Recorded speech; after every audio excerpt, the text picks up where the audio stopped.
बदलल ओकर मिजाज हमर तस्वीर बदल देले बा। दर्द से उठल पीड़ा हमर चैन हंसी छीन ले बा।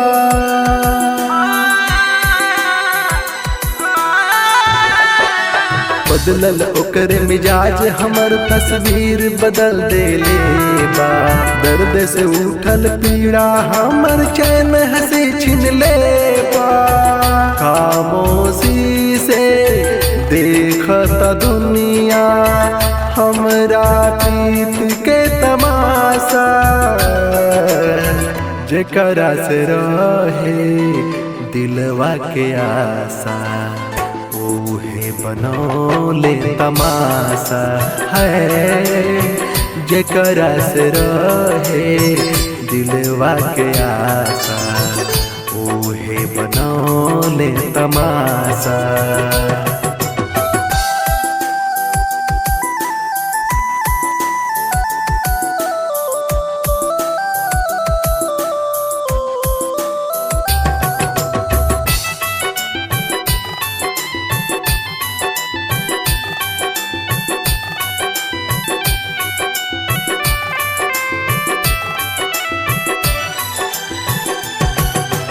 इतना गहरा जख्म मिली ना सोचले रहनी जान। तहरे हाथे कत्ल होई हमरा प्रीत के प्राण।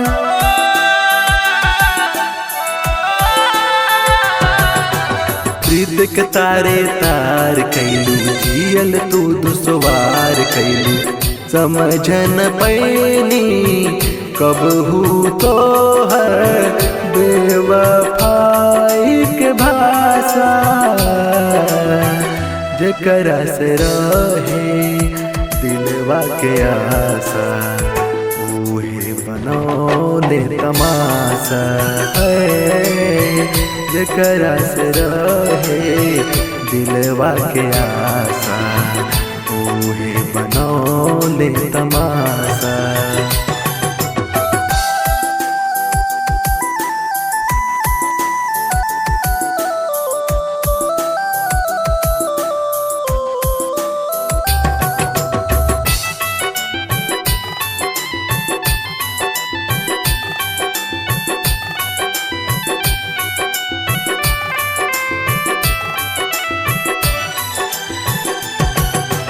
नैया के तमाशा कई के दिलवा देलू दुखाई।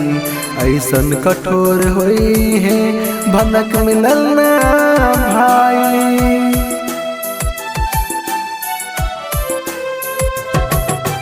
तहरा का एहसास होई दिलवा टूटेला अखिया रोई। तू ना समझलू का होला प्रीत के परिभाषा। जेकरा से रहे दिलवा के आशा ओहे बनौले तमाशा है।